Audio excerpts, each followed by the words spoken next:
আলহাকুমুত তাকাসুর হাত্তা যুরতুমুল মাকাবির কাল্লা সাওফা তা'লামুন সুম্মা কাল্লা সাওফা তা'লামুন।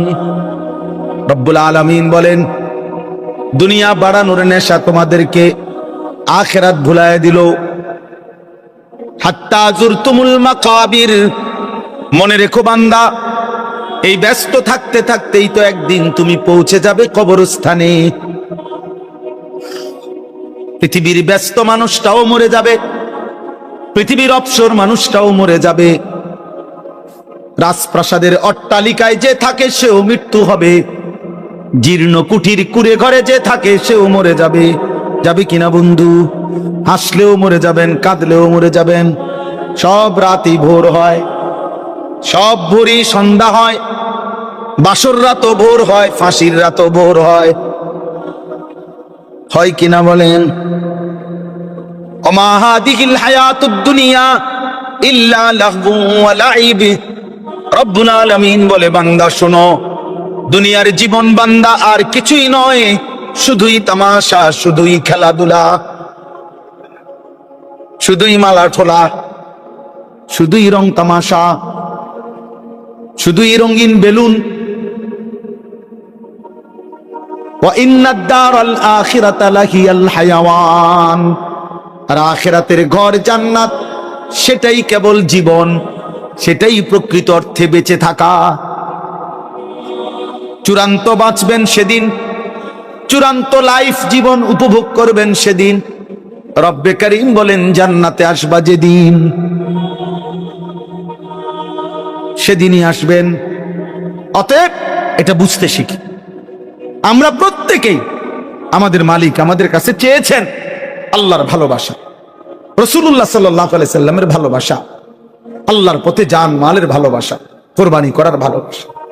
তাহলে আল্লাহর ভালোবাসা, জিহাদের ভালোবাসা, বিশ্বাস করেন রাসূলুল্লাহ সাল্লাল্লাহু আলাইহি সাল্লামের ইত্তেবা, অনুসরণ, নবীজির সুন্নাত যদি কেউ শতভাগ বুঝাই দিতে পারে, বিশ খোদার কসম, তাহলে অটোমেটিকলি আল্লাহর ভালোবাসাও তার অর্জিত হয়েছে। সুন্নাতের মধ্যে, নবীজি সাল্লাল্লাহু আলাইহি সাল্লামের অনুসরণের মধ্যে নবীজির ভালোবাসাও আছে, আল্লাহর ভালোবাসাও আছে,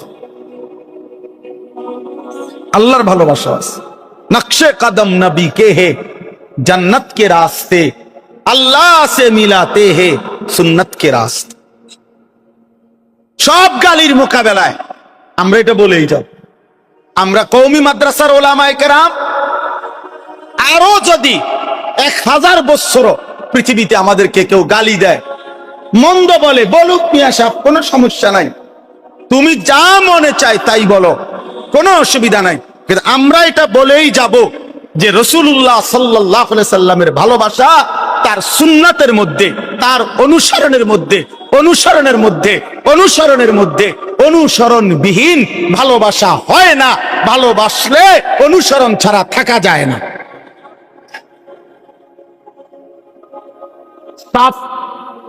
তোমার কি কি শব্দ আছে তুমি বল, বিবেক বাঞ্জা। ঝগড়া করার সময় কই, ধাক্কা ধাক্কির সময় কই, ঠেলাঠেলির সময় কই, সময় কোথায়? প্রতিদিন কি পরিমাণ আল্লাহর বান্দা, মুসলিম পরিচয়ধারী, কি পরিমাণ মা বোন বেপর্দা, কি পরিমাণ মা বোন বেপর্দা বলেন। মহিলাদের চলাফেরা বাজারে ঘাটে দেখলে মনে হয়, মাঝে মাঝে জিজ্ঞাসা করতে মন চায় যে উনি বাড়িতে থাকে কখন। আপনাদের অঞ্চল আমি জানি না, আমি আমাদের অঞ্চল বলছি।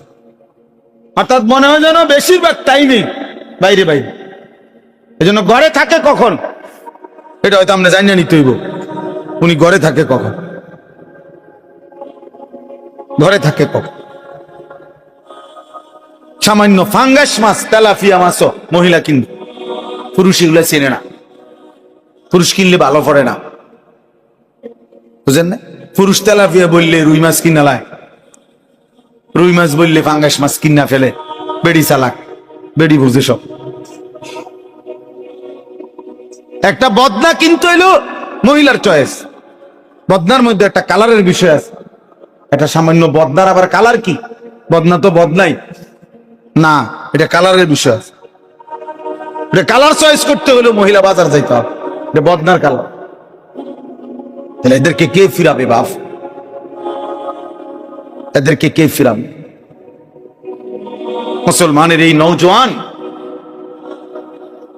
যারা জীবনে কোনোদিন একবার জিজ্ঞেস করে নাই আমার নবী সাল্লাল্লাহু আলাইহি ওয়াসাল্লামের চুল মুবারক কেমন ছিল, একবার তার মতো চুল রাখি, এটা যাদের কোনোদিন মনে পড়লো না, তাদেরকে কে মনে করায়? রাসূলুল্লাহ সাল্লাল্লাহু আলাইহি ওয়াসাল্লামের চেহারা মুবারক, দাড়িওয়ালা ওই চেহারা কতটা সুন্দর ছিল, দাড়িবিহীন মুসলমান যদি সেটা বুঝত। কোরআনুল কারীমের মধ্যে আল্লাহ তাআলা বলেছেন ওয়াদ-দুহা ওয়াল-লাইলি ইযা সাজা। আল্লাহ তাআলা বলেন বন্ধু এখানে কসম দুইটা, এই দুই কসমের দুইটা অর্থ, এর একটা অর্থ আমি শুধু বলতেছি। ওয়াদ-দুহা শব্দের অর্থ হলো আল্লাহ তাআলা বলছে বন্ধু আপনার ওই সুন্দর আলোকোজ্জ্বল পবিত্র ওই চেহারার কসম, এটা একটা অর্থ। ওয়াল-লাইলি ইযা সাজা, এটার আরেকটা অর্থ অন্ধকার রাত্রির মতো আপনার সুন্দর আলোকোজ্জ্বল চেহারার সাথে আপনার যে ঘন কালো চুল, ওই ঘন কালো চুলের কসম। আল্লাহ বলছে বন্ধু আপনার ওই আলোকোজ্জ্বল চেহারা ওটাও আমি ভালোবাসি, আপনার ঘন কালো চুল সেটাও আমি ভালোবাসি, এজন্য আপনার চেহারার কসম করলাম, আপনার চুলের কসম করলাম। তাহলে নিঃসন্দেহে রব্বুল আলামিন রাসূলুল্লাহ সাল্লাল্লাহু আলাইহি ওয়াসাল্লামের চুল মুবারক আল্লাহর কাছে পছন্দ কিনা বলেন, বলেন পছন্দ কিনা? চেহারা নবীজির আল্লাহ তাআলার কাছে পছন্দ কিনা? একটা একটা অঙ্গ, একটা একটা অঙ্গ আলাদা করে করে আল্লাহ তাআলা কোরআন নবীজির বলছে আলাদা আলাদা। আলাম নাশরাহ লাকা সাদরাক, সাদরাকা আপনার বুক নবীজিকে বলছে। আল্লাযী আনকাদা যাহরাকা আপনার পিঠ, যাহরাকা মানে আপনার পিঠ, নবীজির পিঠ আলাদা বলছে, আপনার পিঠ, আপনার বুক। কাদ নারা তাকাল্লুবা ওয়াজহিকা, ওয়াজহিক আপনার চেহারা। লা তামুদ্দান্না আইনাইকা ইলা মা মাত্তা'না বিহি, আইনাইকা আপনার দুই চোখ, আপনার চোখ, আপনার দুই চোখ কেন বলছে আল্লাহ? আল্লাহ তাআলা বলেন তোমাদের আটটি বস্তুর ভালোবাসা কি আপনি শুনেন। কুল ইন কানা আবাউকুম, এক নম্বর হলো আল্লাহ তাআলা বলেন হে নবী আপনি বলে দিন তোমাদের পিতা মাতা, এই এক নাম্বার পিতা মাতার ভালোবাসা। পিতা মাতার প্রতি মানুষের অন্তরে ভালোবাসা আছে কিনা? এটা হারাম, কথা বলে না কেন? হারাম, এটা হারাম, হারাম। দুই ও আবনাউকুম, তোমাদের সন্তানাদি, ছেলে মেয়ের প্রতি মানুষের কলিজায় ভালোবাসা আছে কিনা? এটা হারাম, হারাম না। দুই। তিন ওয়া ইখওয়ানুকুম, তোমাদের ভাই বেরাদর, ভাই বোন, ভাই বেরাদরের প্রতি মানুষের অন্তরে ভালোবাসা আছে, হারাম এটা। চার ওয়া আজওয়াজুকুম, তোমাদের স্ত্রী, স্ত্রীর প্রতি মানুষের অন্তরে ভালোবাসা থাকে, এটা দূষণীয়, হারাম এটা।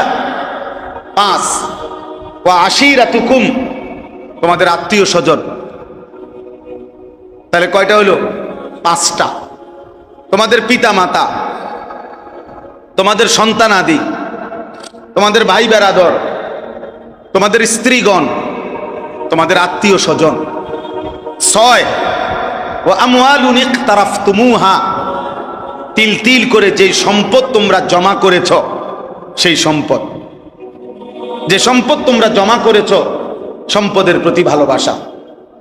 আমার সম্পদ যদি হারাম না হয়, আমার সম্পদ যদি নাজায়েজ উপার্জন না হয়, তাহলে এই সম্পদকে ভালোবাসা বা এই সম্পদকে হেফাজত করা এটা নাজায়েজ?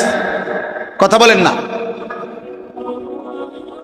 তো আল্লাহ তাআলা বলেন তোমাদের জমানো সম্পদ 6 7 অতিজারাতুন তাখশাউনা কাসাদাহা, তোমাদের ওই ব্যবসা অথবা ওই উপার্জন অথবা ওই কর্ম যা তোমরা এতটা পছন্দ করো যে ওইটা যদি নষ্ট হয়ে যায়, ওইটা যদি তোমার থেকে ছুটে যায় তোমার বড় ক্ষতি হবে তুমি ভাবতেছ, এমন এমন তোমার আকর্ষণের পছন্দের কর্ম, সোজা কথা চাকরি, ব্যবসা, ক্ষেত, কৃষি, যেটা হোক।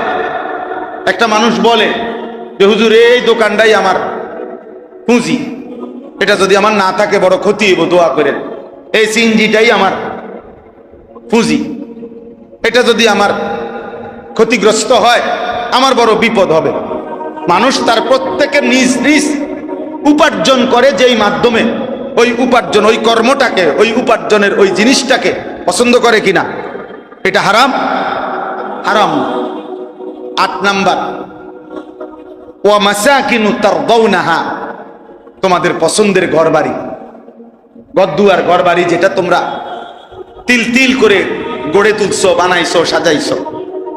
তো আল্লাহ তাআলা বলেন এই 8টি জিনিস তোমাদের কাছে পছন্দের, মহব্বতের, তোমাদের পিতামাতা, তোমাদের সন্তানাদি, তোমাদের ভাই বেরাদর, তোমাদের স্ত্রীগণ, তোমাদের আত্মীয় স্বজন, তোমাদের জমানো সম্পদ, তোমাদের উপার্জনের মাধ্যম মানে কর্ম, তোমাদের পছন্দের ঘরবাড়ি। আল্লাহ বলেন এই 8টি জিনিস তোমাদের, এই 8টার ভালোবাসা থাকা, 8টাকে সংরক্ষণ করা, আন্তরিকতা থাকা দূষণীয় না। আমি আল্লাহ হারাম করি নাই, কিন্তু আমি 3টা বলি। আল্লাহ বলেন আমি 3টা ভালোবাসা চাই তোমাদের কাছে। 1 নাম্বার মিনাল্লাহ, মানে আল্লাহ, আল্লাহর ভালোবাসা। 2 ওয়া রাসূলিহি, আল্লাহর রাসূলের ভালোবাসা। 3 ওয়া জিহাদিন ফি সাবিলিহি, আল্লাহর রাস্তায় জান মালের জিহাদ, জান মালের কুরবানি। মানে হৃদয়ের মধ্যে কথা থাকা, মাওলা আপনি এবং আপনার রাসূলের জন্য জান চাইলে জান দেব, মাল চাইলে মাল দেব, এই ভালোবাসা। আল্লাহ বলেন এই 3টা ভালোবাসা, আল্লাহর ভালোবাসা, রাসূলুল্লাহ সাল্লাল্লাহু আলাইহি ওয়াসাল্লামের ভালোবাসা এবং আল্লাহর পথে জিহাদের ভালোবাসা, জান মাল কুরবানি করার ভালোবাসা। আমি তোমাদের কাছে এই 3টা চাই। কিভাবে চাই? আহাব্বা ইলাইকুম, এই আল্লাহ বলছে যদি পূর্বের 8টি জিনিসের ভালোবাসা এই 3টির চাইতে বেশি হয় তাহলে কিন্তু ফাতারাব্বাসু হাত্তা ইয়াতি আল্লাহু বিআমরি, তাহলে আমি আল্লাহর পক্ষ থেকে আযাব আসার, শাস্তি আসার অপেক্ষা করব। আর যদি এই 3টা উপরে উঠাইতে পারো, ওই 8টা এর নিচে থাকে, কোনো আপত্তি, কোনো কি নাই, আপত্তি। এই সোজা বাংলা। আল্লাহ তাআলা এটা আমাদের কাছে চেয়েছেন। আল্লাহর ভালোবাসা থাকবে ঊর্ধ্বে, রাসূলুল্লাহ সাল্লাল্লাহু আলাইহি ওয়াসাল্লামের ভালোবাসা থাকবে ঊর্ধ্বে, আল্লাহর জন্য জান মালের কুরবানি করার মানসিকতা এটা থাকবে সবার ঊর্ধ্বে, সবার ঊর্ধ্বে। কিন্তু ওই 8টি ভালোবাসা এর উপরে যদি উঠে যায়, এর উপরে উঠে যায়, হালাল হারামের প্রশ্ন আসছে, বিবি বাচ্চা খুশি হবে, হারাম হোক, কিস্তি হোক, সুদ হোক, যেমনি হোক টাকা মিলাইয়া যদি ঘর সংসার সাজানো যায়, ওদের চাহিদা পূরণ করা যায়, তাহলে বিবি বাচ্চা, আত্মীয় স্বজন এরা খুশি হবে। কিন্তু রব আল্লাহ এবং তার রাসূল নারাজ হবে। তাহলে এই মুহূর্তে প্রশ্ন, আমার মধ্যে কার ভালোবাসা উপরে? যদি আল্লাহ এবং তার রাসূলের ভালোবাসা ঊর্ধ্বে থাকে, হারাম থেকে সে বিরত থাকে, তো এটাই আল্লাহ তাআলা চায় আর এটাই সঠিক পন্থা। কিন্তু যদি এই সময়ে আল্লাহ আল্লাহর রাসূলের ভালোবাসা ভুলে গিয়ে এদের এই 8 গ্রুপের যে কোনো এক গ্রুপের ভালোবাসার জন্য যদি হারামকে, নাজায়েজকে, আল্লাহর কোনো নাফরমানিকে গ্রহণ করে নেয়, খোদার কসম আল্লাহ বলছে আল্লাহর আযাব আসার জন্য অপেক্ষা করো। আমি তোরে বেইজ্জতি করব বান্দা। সুদে কিস্তিতে ধোকা ওজনে কম দিয়া বাটপারি সিটারি করে নামাজের সুযোগ হয় নাই, আল্লাহকে ডাকার সুযোগ হয় নাই, আল্লাহর রাস্তায় সাদাকা করার মতো মানসিকতা হয় নাই। অপেক্ষা করো, আমি বেইজ্জতি করব দুনিয়াতেও আখিরাতেও। 30 বছর পরে হলেও শুনবা একদিন যে তোমার ফুত অথবা তোমার নাতি আরেক মাইয়া লইয়া বাইকে গেছে। 40 বছর পরে হলেও শুনবা তোমার জিয়ের ঘরের নাতনি আরেক ফুলার লগে বাইকে গেছে। 100 বছর পরে হইল আপনার নাতিকে মানুষ বলবে তোর দাদা ছিল সুদখোর। কথা লম্বা কইস না, তোর দাদা সুদখোর ছিল, চিনি আমরা, জ্বালাইয়া খাইয়া গেছে দেশটা। কথা বুঝেন না? আল্লাহ বলছে তোকে আমি বেইজ্জতি করব। আমার নাফরমানি করছো, আমি তোমার অপমানিত করব। ইন্নাল্লাযীনা ইউহিব্বুনা আন তাশিআল ফাহিশাতু ফিল্লাযীনা আমানু লাহুম আযাবুন আলীমুন ফিদ দুনিয়া ওয়াল আখিরাহ। আল্লাহ বলে যারা ঈমানদারদের সমাজে নাফরমানি, অশ্লীলতা, বেহায়াপনা, অসভ্যতা ছড়িয়ে দেয়, খোদার কসম আল্লাহ বলছে আমি ওয়াদা দিচ্ছি তাদেরকে আমি আযাবে আলীম, অত্যন্ত মর্মান্তিক আযাব দেব, ফিদ দুনিয়া ওয়াল আখিরাহ, দুনিয়াতেও আখিরাতে।